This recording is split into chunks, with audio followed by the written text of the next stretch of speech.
Segunda de Corintios, capítulo 4, versículo 1. Leemos la palabra la gloria de Dios. Padre, Hijo y Espíritu Santo. Dice, por lo cual, teniendo nosotros este ministerio según la misericordia que hemos recibido, no desmayamos.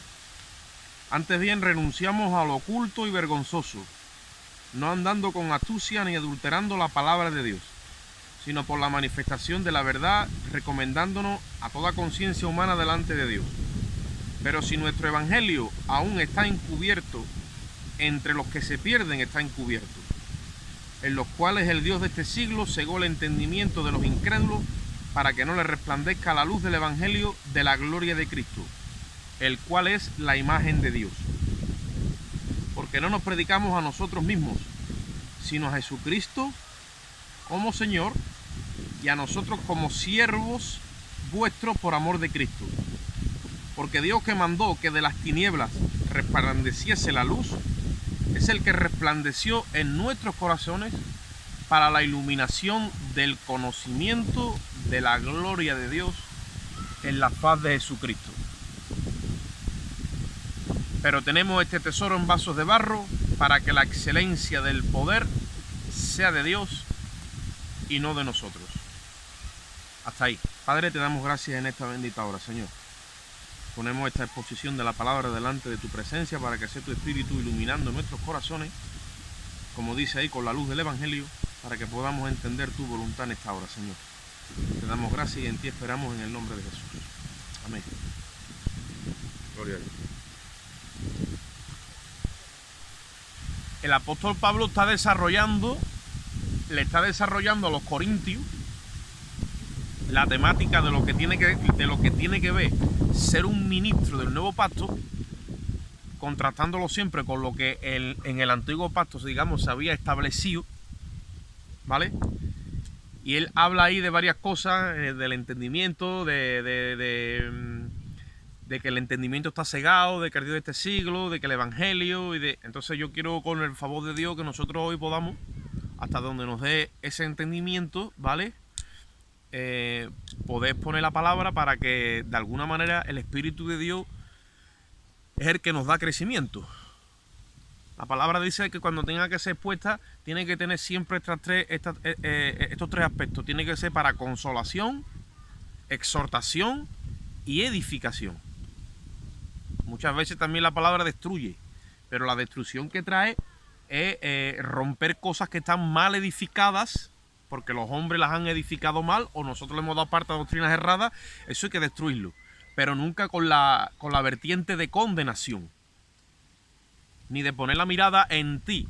Cuando tú, a través de una prédica, lo que estás escuchando es que pongas la mirada todo el tiempo en ti, y en ti, tú lo que vas a sentir va a ser un peso, pero no un peso de gloria, es un peso de condenación. Por eso hay que canalizar siempre el verbo que sale de la boca del predicador. Dice la Biblia que si alguno profetiza, los demás juzguen. Para juzgar hay que tener desarrollado el discernimiento de espíritu, porque cuando no hemos desarrollado el discernimiento de espíritu, nos tragamos todo lo que nos echen. Y dice la Biblia, probar los espíritus. ¿Cómo se prueba? Con el discernimiento. No hace falta tampoco ni preguntarle ni de Jesucristo ni en carne, que lo dice la palabra. No. Oye. Y nada más que con el oír, ahí tú vas a discernir el matiz que viene en el mensaje. El tono, el verbo, la conducta. Por eso el apóstol Pablo dice, antes bien, como hemos leído en el versículo 1, por lo cual, versículo 1, teniendo nosotros este ministerio. ¿Qué ministerio es el que Pablo estaba hablando? Nos tendríamos que retroceder ahora al capítulo 3. El ministerio de la justificación. Contrastando con el que Moisés trajo, que es el de condenación. Porque la ley tiene un propósito. Además de que ha sido añadida, no sale en el diseño de Dios, no sale computando desde el inicio, entra luego. ¿Cuándo? Cuando Moisés, Dios lo llama al Sinaí. Desde Adán hasta Moisés reinó la muerte, dice el apóstol Pablo en el capítulo 5 de los Romanos. Pero no había ley. La ley la trajo Moisés cuando Dios lo llama al Sinaí. ¿Amén? El Sinaí en Arabia, acordaros que muchos... esta gente que estudia los sitios, muchos estudiosos de la materia creen que era Moisés, que era el Sinaí en Egipto, pero se está descubriendo de que no. El Sinaí al que subió Moisés no es el que había en Egipto, es en Arabia. Vamos, después Pablo lo dice en Gálatas, está clarísimo. Que eso tiene un trasfondo, pero no vamos a hablar hoy de eso. Lo que vamos es que cuando Moisés recibe la ley, ¿qué es lo que recibe? Un ministerio de condenación. Nosotros no hemos recibido ese ministerio.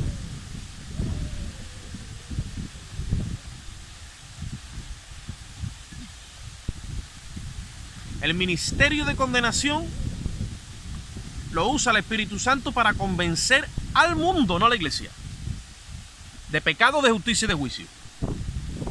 La ley hace su labor hasta Cristo.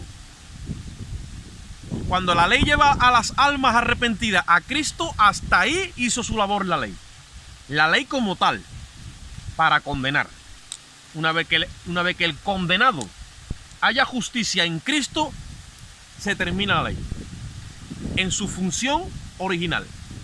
Por eso dice Pablo que la ley es buena si se usa legítimamente. Eso es usarla legítimamente, para convencer al pecador de su pecado. Romanos 10:4 dice que el fin de la ley es Cristo, para justicia a todo aquel que cree. Al judío primeramente y después también al griego. Para justicia. ¿Recibe justicia el pecador arrepentido? Sí. Se acabó la ley. La ley no es dada para el justo. Cuando el pecador arrepentido recibe justicia de parte de Dios, Dios lo declara justo, sí. Hasta ahí llegó la ley.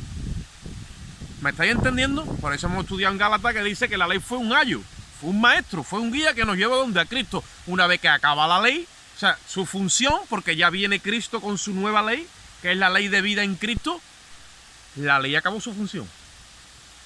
Pablo está diciendo, nosotros tenemos ahora un ministerio. ¿Cuál es? El de justificación. Y dice, por lo cual teniendo nosotros este ministerio, según la misericordia que hemos recibido, no desmayamos.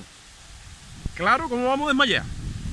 Si tenemos un ministerio que es más amplio, más profundo, más glorioso que el ministerio que Moisés recibió. Es el ministerio de justificación.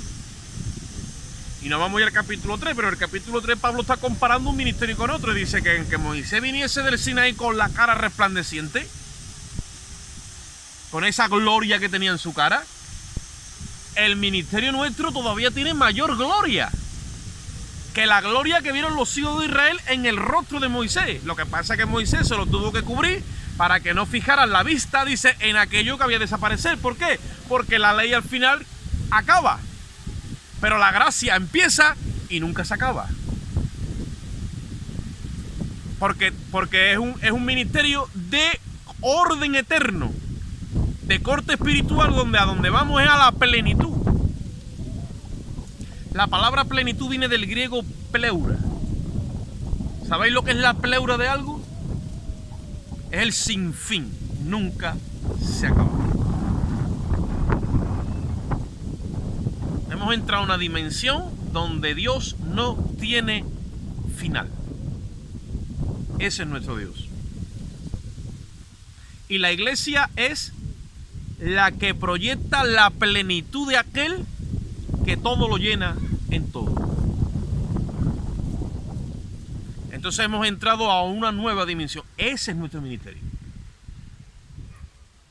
Por eso que cuando tú empiezas a recibir estas palabras, las empiezas a escuchar, se empieza a acomodar lo espiritual y eso como que te sienta bien, te encaja bien, tú no te concentras en la condenación. Te concentras en la justificación. Para eso está puesto el ministro del nuevo pacto. Para llevar a las almas a ser justificadas. ¿Por qué? Porque para eso vino Cristo. Jesucristo dice, no vine yo a condenar al mundo, yo he venido a salvar. Y nosotros, si somos sus ministros, estamos en esta hora haciendo la labor de ministros del nuevo pacto. ¿Qué estamos haciendo? Buscando lo que se había perdido para salvarlo. Por lo tanto, no deben de encontrar la gente en nuestra boca. Es más, aunque la ley la usamos porque la tenemos que usar, la usamos con la gracia de Dios. De forma de que el pecador se siente condenado en su pecado, pero no por nosotros. sino porque su propia conciencia lo empieza a iluminar. Y las personas se sienten incómodas en su pecado. Ese es el verdadero ministerio usado con la gracia de Dios. Cuando el pecador se sienta a gusto con los creyentes, se sienta a gusto en su pecado, ahí hay algo que está fallando. Porque el pecador se tiene que sentir querido por la congregación cuando llega a un lugar, pero al mismo tiempo, si está fallo, si está en falta o en condenación, se tiene que sentir de alguna forma. ¿Por qué? Porque esa es la guianza del Espíritu. Eso es el proceso de engendramiento legítimamente hecho por el Espíritu. Y Pablo está diciendo: antes bien nosotros renunciamos a lo oculto y a lo vergonzoso, versículo 2, no andando con astucia, oye eso, ni adulterando la palabra de Dios, sino por la manifestación de la verdad, recomendándonos a toda conciencia humana delante de Dios. O sea, Pablo está diciendo: nosotros andamos a cara descubierta y no usamos, mira lo que usa, mira la palabra que usa, astucia. Y otra palabra que usa es adulterar la palabra de Dios. ¿Por qué? Eso se hace y se usa sí. Cuando la astucia se mueve en el pueblo de Dios, estamos moviéndonos ilegítimamente. No hay legalidad en nuestros movimientos. Estamos fuera de la legalidad de Dios. Por lo tanto, le estamos impidiendo al Espíritu Santo que sea Él el que trabaje. ¿Por qué? Porque el Espíritu Santo no necesita de la astucia nuestra. O sea que cuando Cristo dijo sea astuto como paloma, no se estaba refiriendo a esta astucia. Es otro tipo de astucia, ¿vale? Para que no te enrede el enemigo. Pero muchas veces cuando tú mismo usas de la astucia, ya el diablo te ha engañado. ¿Por qué? Porque esas no son armas que nos pertenecen a nosotros. Dice la Biblia que nuestras armas no son carnales, sino espirituales, son poderosas en Dios. Cuando tú dejas que el Espíritu Santo use el armamento que ha puesto en ti, dice que es tan poderoso que la fortaleza que tienen las personas en la mente, se las derribas y se las tiras abajo. Todo argumento y toda fortaleza que tenga una persona en la mente o en el corazón, el Espíritu Santo con el armamento que tenemos nosotros es poderoso para derribar todo eso y llevar todos los pensamientos que esa persona tenga cautivos a la obediencia a Cristo. Ahora no es con astucia, ni es adulterando la palabra de Dios.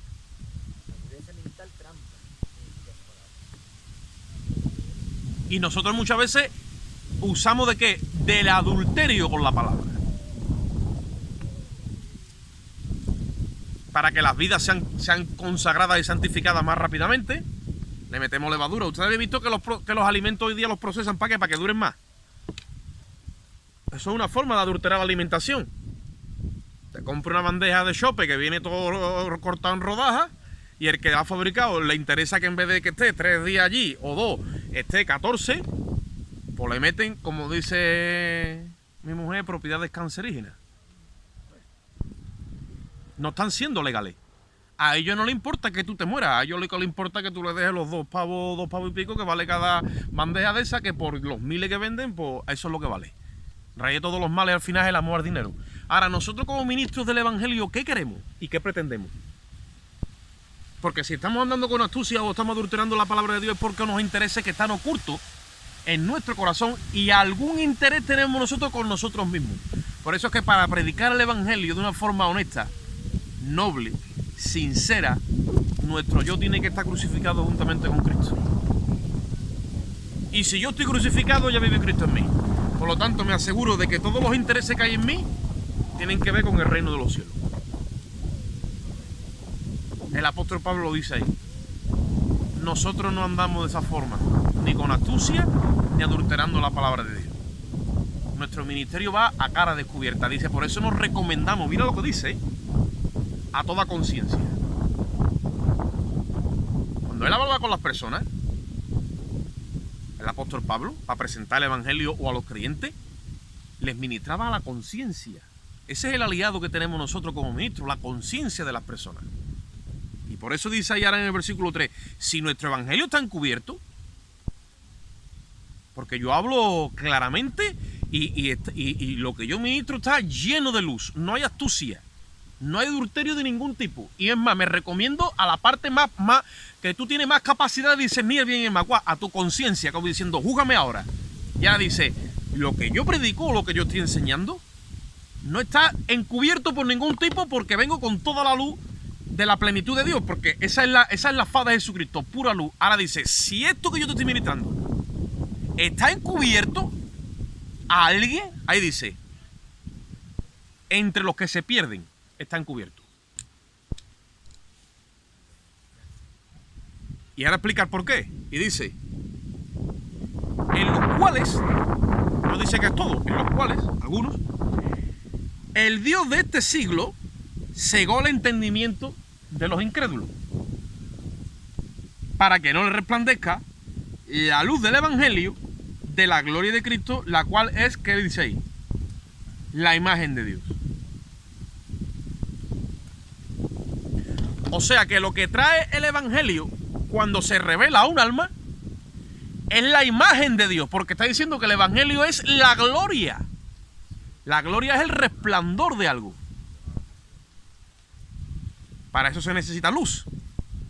Cuando Jesucristo se le revela a una persona, tiene que metérsele dentro la luz, porque sin luz no puede ver. ¿Cómo están las personas en pecado? En tinieblas. ¿Qué impide que le entre la luz? El Dios de este siglo. ¿Qué es lo que ha hecho? Que les ha tapado el entendimiento. Os voy a hacer una pregunta. ¿Habéis visto alguna vez una cámara fotográfica con la tapadera puesta? ¿Y había alguna vez hecho fotos? ¿Había hecho alguna vez fotos con la cámara con la tapadera puesta? Pero sucede que muchas veces nos hemos enajenado y hemos intentado hacer fotos con la tapadera puesta. ¿Qué es lo que sale? Tiniebla. ¿Por qué?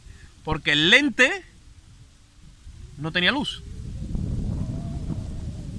¿Sabéis que cuando la Biblia habla de revelación, de luz, de entendimiento, todo eso es símbolo de una cámara de fotos? Una cámara de fotos para que traiga una imagen le tiene que entrar la luz. Y para que le entre la luz tiene que estar el lente con la tapa quitada. ¿Qué es lo que hace Satanás? Impedir que el entendimiento tuyo sea iluminado.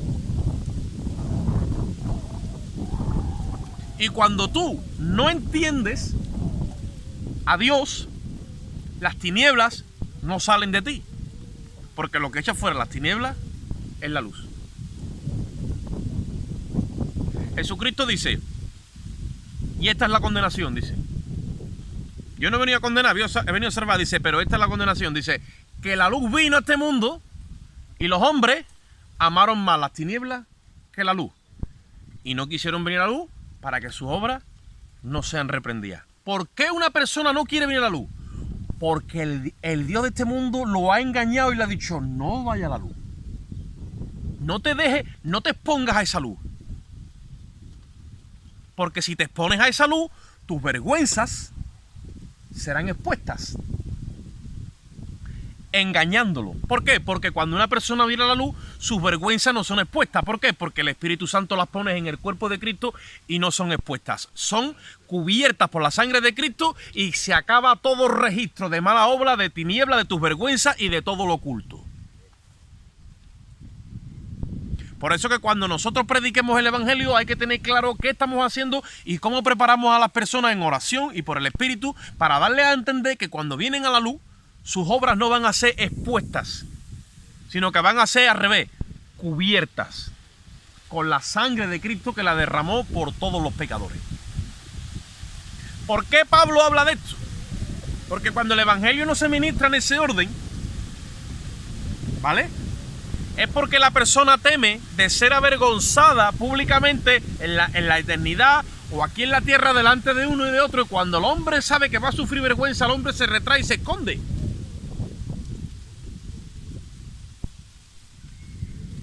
Y el apóstol Pablo dice, no es ese nuestro ministerio. No es el de hacer sentir a las personas condenadas con la palabra de Dios. La palabra de Dios tiene el diseño de salvar, no de condenar. Entonces tenemos que aprender entonces que la luz verdadera es lo que le quita la tapadera al entendimiento de las personas, y cuando esa luz entra, entonces cuando las personas reciben la imagen de Jesucristo. Porque la gloria del Evangelio dice que está en la faz. ¿Qué es la faz? Hemos leído en el versículo 6. La faz de Jesucristo es el rostro de Jesucristo. Moisés vino con la cara, venía del Sinaí, venía con la cara blanca de la gloria de Dios en vivo. Físicamente había estado allí 40 días y 40 noches. ¿Vale? Y el apóstol Pablo lo que está diciendo es: no es Moisés ni su ley lo que Dios quiere revelarnos. Es la cara, la faz, pero no de Moisés, sino la de Cristo. Lo que pasa es que la de Moisés fue físicamente, y la revelación por el Evangelio no es física. Es en tu espíritu que Dios revela la faz de Jesucristo por la gloria del Evangelio. O sea, te la imprime dentro de tu espíritu. Porque esto va en vasija de barro, por dentro. Esa es la gloria del Evangelio. Y eso es lo que no querían admitir los supuestos líderes de la iglesia primitiva, que querían ser gente que ministraba la gloria de Dios, pero por fuera.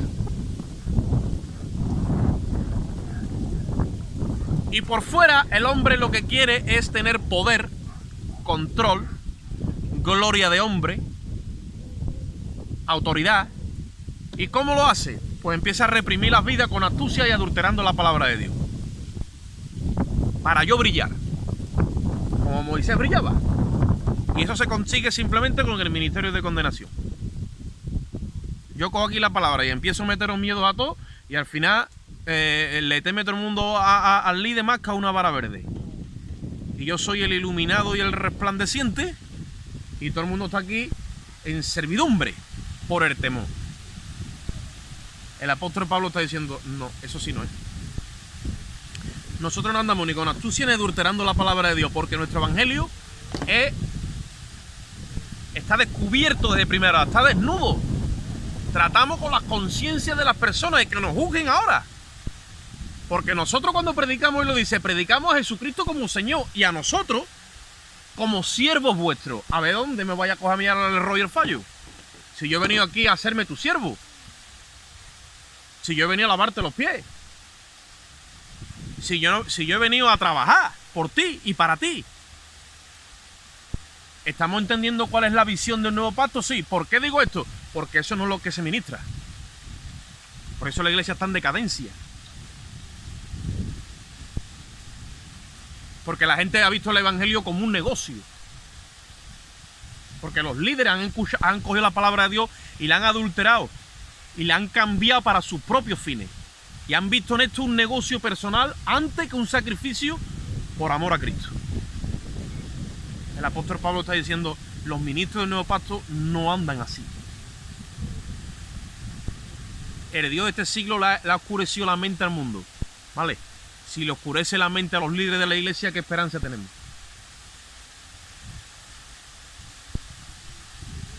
Dice ahí: no nos predicamos nosotros mismos, predicamos a Jesucristo como Señor y a nosotros como siervos vuestros, por amor a Jesús. Si Dios, dice, porque si Dios que mandó en el principio que resplandeciese la luz en medio de las tinieblas, es el que resplandeció en nuestros corazones, porque la luz es así, la luz irrumpe por orden de Dios. Ahora, cuando el entendimiento está como destapado. ¿Por qué el apóstol Pablo le dice a la iglesia de Éfeso: yo oro para que ustedes reciban espíritu de sabiduría y de revelación en el conocimiento de Él? Porque Dios, donde se te revela, es en tu entendimiento. Y cuando tú entiendes a Dios, es que tú recibes a Dios, no en tu mente solamente, ni en tu parte humana almática, sino en tu espíritu, que tú lo recibes y lo abrazas. Y ahí te agarras ¿a qué? Al sacrificio de la cruz.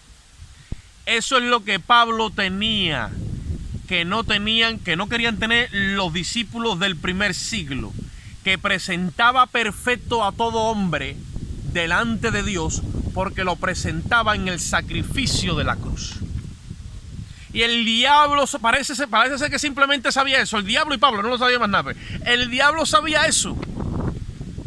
Por eso es que estaba continuamente adulterando el asunto para que nadie se agarrase de la cruz. Si tú te agarras de la cruz hoy, o te agarraste ayer, tú eres perfecto delante de Dios. Pero perfecto 100%. Y si tú eres perfecto, ¿sabes una cosa? No necesitas ni de mí. Ni necesitas de un templo. Ni necesitas de una doctrina. No necesitas de nada. En ese momento eres declarado justo, irrepresible y sin mancha a los odios. Lo que pasa es que Dios te mete dentro de un diseño que Él ha creado desde antes de la fundación del mundo, que se llama la Iglesia de Cristo, que no es un templo físico. Por lo tanto, el ministerio que hemos recibido no es un ministerio donde el altar está en un templo físico, sino que es un templo espiritual, y dentro de ese templo espiritual tú eres una piedra viva.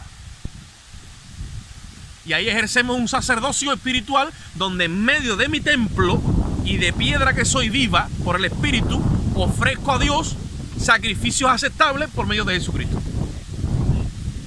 De ese altar no tienen derecho a comer los que quieren medrar la palabra y los que lo quieren falsificar y los que andan con astucia. Ellos no comen de esto. Este alimento les está escondido.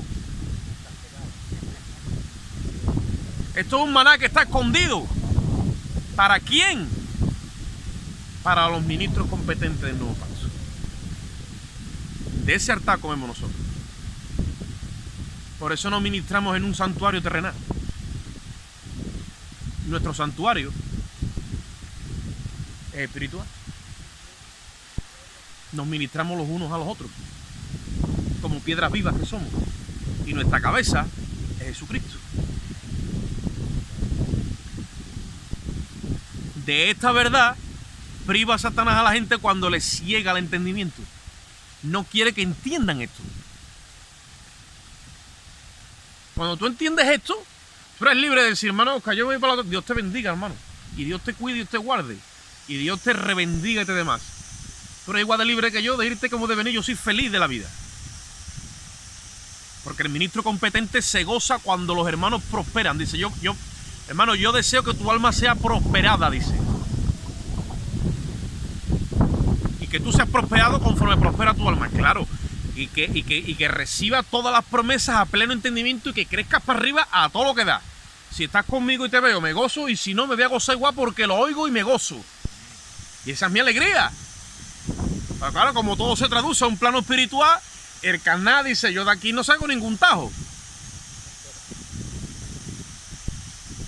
Porque no tiene su inversión hecha arriba. Jesucristo dijo, haced tesoro en el reino. Porque donde esté vuestro tesoro, allí va a estar vuestro corazón.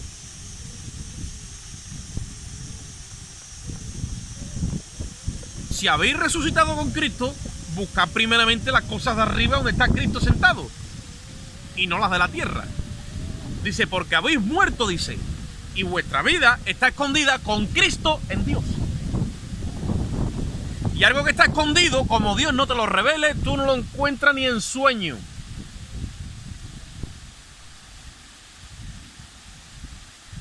Pero gloria a Dios por Jesucristo, que nosotros no lo hemos buscado, sino que Él nos lo ha revelado. El maná escondido. Y ese escondido, igual que el maná dice en Apocalipsis, es lo mismo que Pablo dice, el misterio que estaba oculto, escondido desde antes de la fundación de los siglos. ¿Por qué dice? Porque era un nuevo pueblo que resurgiría llamado la iglesia, eclesía en griego. Es un pueblo que Dios lo llama por su nombre hacia afuera, a vivir en un plano del espíritu, en una ley superior. Porque Dios escribe, por esa luz, escribe, da la imagen de Jesucristo resucitado, y ese pueblo tiene la ley del Dios viviente escrita en sus corazones. Pablo le escribe a los Corintios y dice, yo no tengo necesidad de carta de recomendación como otro. Ah, tú no, tú que eres apóstol porque tú lo dices. No, mi carta dice, soy ustedes. Leídas y conocidas por todos los hombres. ¿Por qué? Porque el sello que tenéis no es mío, es del Dios viviente que ha escrito en vuestros corazones el evangelio de la gloria de Dios. Claro, esto ya al que anda en la mente natural, esto se le va ya. Tienes que decir, bueno, pues yo no entiendo, dice el Señor, te voy a cambiar el lente. Y te hace un cambio. Y ahora dice, mira a ver cómo tú, espérate, mira a ver ahora. Y tú dices, esto es lo que es que me ha puesto, Señor. Te he puesto la mente de Cristo. Para que pueda entender. Entender simboliza ver. ¿Por qué? Porque en el entendimiento hay unos ojos, que son los ojos del entendimiento. Por eso Pablo decía tantas veces, yo oro para que sean alumbrados los ojos de vuestro entendimiento. Porque en la medida de lo que tú entiendas, vas a crecer. Y vas a crecer en una medida que tiene que ver con un orden espiritual. Porque estás creciendo con los ojos del entendimiento, es donde estás recibiendo ese alimento, y entonces estás siendo edificado en el espíritu.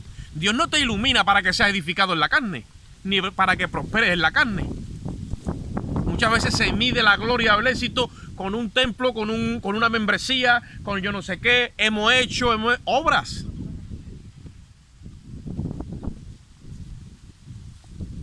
Obra que necesito de añadirle a mi currículum porque no me conformo con la obra de Cristo. Pero cuando uno se conforma con la obra de Cristo y descansa en ella, dice el Señor, pues ahora es que yo te voy a bendecir. Porque has creído en la única obra que me ha agradado a mí, en la del Calvario, y esa está acabada y terminada. Como le dijeron a Salomón, por cuanto no has pedido riqueza, ni grandeza, sino que has pedido sabiduría, yo te voy a dar sabiduría. Dice, pero también te voy a dar riqueza, te voy a dar grandeza. Entonces muchas veces pasa eso, cuando tú ya te descansas, dices, mira, no voy a pelear más para justificarme, ni delante de Dios, ni delante de los hombres. Ya no voy a andar ni con más astucia, ni medrando la palabra. Simplemente, si Dios me quiere salvar, me va a salvar. ¿Por qué? Porque Él salva a todo alma y la declara perfecta en la obra del Calvario.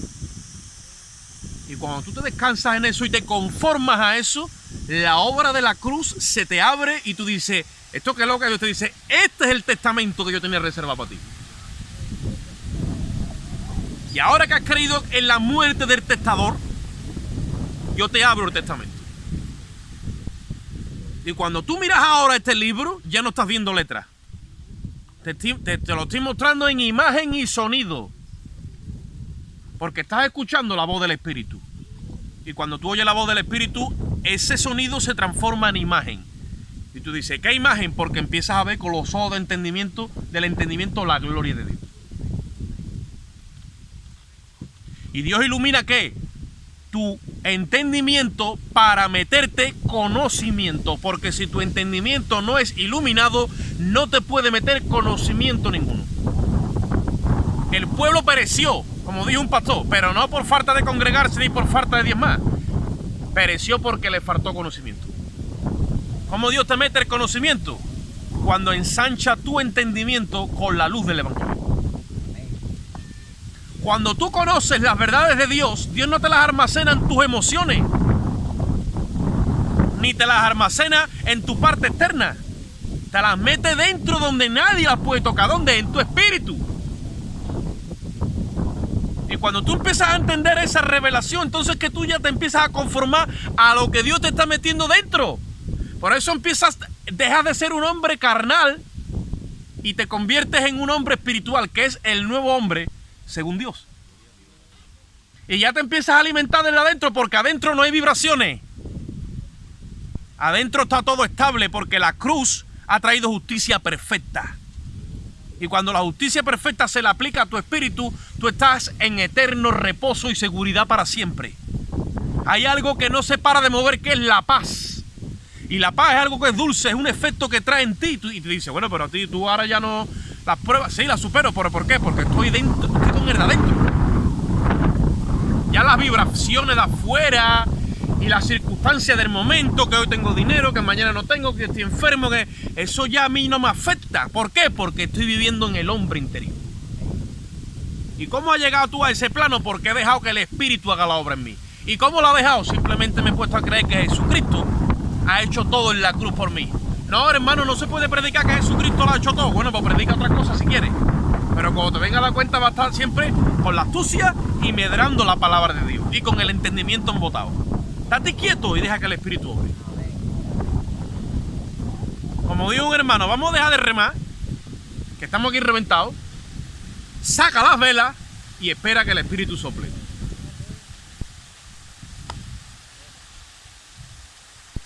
Como estamos aquí, que hemos llegado nosotros a este Edén,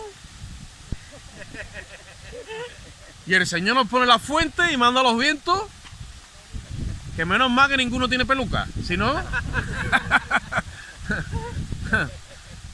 nos la vamos a tener que coger con los nuevos siliconas esas que hay. No, esto es broma.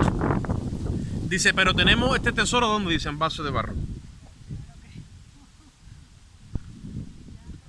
Ahora ya con esto acabo. ¿Por qué tiene que ser en vaso de barro? Para que sepa la gloria de Dios. Para que la gloria, que se está moviendo una gloria en medio nuestro, hermano. Pero es una gloria que el carnal no puede ver, porque Dios lo ha diseñado en ese orden, que esté siempre en vaso de barro, para que la gloria del poder no se la puedas atribuir al barro. Tiene que ver todo el tiempo a Dios. Cuando tú estás mirando la faz de Jesucristo, dice, como en un espejo, llega un momento que el que está dentro del espejo es igual al que está afuera, si eso no lo enseña la física. Llega un momento que la imagen que se plasma en ti es la faz de Jesucristo. ¿Por qué? Porque el evangelio que estás escuchando, que se te está ministrando, está trayendo luz a tu espíritu. Cuando el evangelio viene directamente de parte de Dios, no es algo que está encubierto, está clarísimo. Y tú lo ves clarísimo. ¿Por qué? Porque el evangelio viene para ministrar tu espíritu. Y eres ministrado en ese hombre interno donde Dios, como el que escribe en un folio en blanco, escribe una nueva página en tu vida. Y empieza a mostrarte toda la herencia que tú tienes en Cristo. Y te da nombre y apellido en la congregación de los primogénitos. Y escribe tu nombre en el libro de la vida. Te saca del reino de las tinieblas, te lleva al reino de la luz. Te bendice con toda bendición espiritual en los lugares celestiales juntamente con Cristo. O sea, no hay nada que tú puedas encontrar, la palabra que te sea contrario. Todo es dulce, todo es puro, todo es... Tú dices, pero esto es demasiado glorioso para ser verdad. Pues ese es el problema. Que el hombre está diseñado para que cuando le muestras la verdad absoluta es tan gratis. La gracia es tan pura, es tan gloriosa, que no te lo puedes creer. Te tienes que hacer como un niño. Y Dios te lo revela. Y cuando te haces como un niño y Dios te lo revela, tú dices, ahora sí que yo me abrazo de esto, yo no me muevo de aquí. Y en esa fe Dios empieza a edificar, en la fe inocente de Jesucristo. Porque la fe de Cristo es inocente. Lo que pasa es que dice el Señor que en nosotros es más preciosa que el oro. Que aunque se prueba por fuego, pero el oro perece. Pero la fe en nosotros no va a perecer nunca, sino que nos va a dar un crédito hasta que el Espíritu Santo, la fe de Cristo en nosotros es el material que el Espíritu Santo tiene para empezar a edificar, y hasta que no acabe la obra y nos deje igualitos a Jesucristo, no va a parar. Por eso dice Filipenses 1:6 que el que comenzó la buena obra la perfeccionará hasta el día de Jesucristo. Y dice la Biblia que cuando Él se manifieste, nosotros seremos manifestados juntamente con Él. Porque en nosotros dice la Biblia que no se ha manifestado todavía lo que hemos de ser. Pero cuando Él se manifieste, entonces seremos semejantes a Él. Ahora sí que lo vamos a ver con nuestros ojos de carne. Allí nos vamos a pegar la última risotada. Y le vamos a decir, como le dice Pablo a la muerte, ¿dónde está muerte ahora tu aguijón? Sorbida ha sido en victoria. Mírame. Mírame. Soy inmortal. Soy incorruptible. Tengo la misma imagen que mi maestro. Ahora me voy a pegar la risotada yo. Porque ahora ya no me puedes coger tú ni en sueño. Porque ahora estaré siempre con mi Señor. Dice la Biblia que el que se purifica en esta esperanza se purifica a sí mismo. Por eso que para los puros todas las cosas son puras. Más para los inmundos, los impuros, los que son réprobos en su mente, todo está contaminado y todo está malamente. a menos que no se lo encaje en su caja de cerillo. ¿Entendéis? Dios va a preparar nuestro entendimiento para darnos conocimiento. Cuando tú tienes conocimiento por el Espíritu, por el Evangelio de Cristo, se te almacena en tu espíritu. Mírame, adentro es donde mora la fe verdadera. ¿Sabes por qué? Porque la definición de fe dice que es la certeza de lo que se espera, ¿la qué? La convicción de lo que no se ve. Tú por fuera vas a tener dudas siempre. A ti nadie te asegura por fuera nada. Pero por dentro es diferente. Por dentro, cuando te entra este alimento, tú tienes convicción plena. ¿Por qué? Porque esa es la definición de fe. No hay ni una micra de duda. Te mete los principios y los valores del reino dentro. Y esos son pilares. Que venga lo que venga por fuera, el de adentro está segurísimo. Está anclado a Jesucristo. ¿Sabéis que Jesucristo ha entrado como precursor en el lugar santísimo, el lugar nuestro? Y está sentado ya a la diestra del Padre con cuerpo glorificado como hombre. ¿Lo sabéis? Pues si eso es una verdad establecida y vigente al día de hoy, al tiempo que va corriendo, yo me puedo descansar ya, porque si la cabeza tiene esa semejanza, el cuerpo también la va a tener. Y en ese cuerpo estoy yo metido, en el cuerpo de Jesucristo. A nadie se le pasa por la cabeza que cuando están haciendo un niño y le ven la cabeza, que el cuerpo vaya a ser de otra naturaleza. Y tiran de, porque ya lo que queda es tirar de. Lo que más cuesta es la cabeza. Y la cabeza ya entra en el cielo, se llama Jesucristo y está allí representándonos a cada uno de nosotros como iglesia. Si era entrado, detrás venimos un montón de gente. Con la misma naturaleza y con la misma sustancia de él. ¿Ven? Gloria a Dios. Vamos a orar. Padre, te damos gracias en esta tarde, en esta mañana todavía, por esta tu palabra, por tu Espíritu Santo, Señor. Te ruego de una forma especial que tú nos penetres con tu conocimiento, Dios mío. Queremos estar preñados de tu verdad, Señor, no de nosotros mismos. Y queremos ser ministros competentes del nuevo pacto, Padre. No andando con astucia ni adulterando tu palabra. Que nuestro evangelio no esté encubierto. Que nos podamos recomendar a toda conciencia, Dios mío. Porque queremos que la gloria de todo esto sea tuya y no nuestra. Si nos quieres dejar en cuerpo de barro hasta el final, tuya, Dios mío, es la voluntad así establecida, pero sabemos que al final tendremos todos tu semejanza, Señor. Te damos gracias, Señor, y en ti esperamos en el nombre de Jesús. Amén. Gloria a Dios.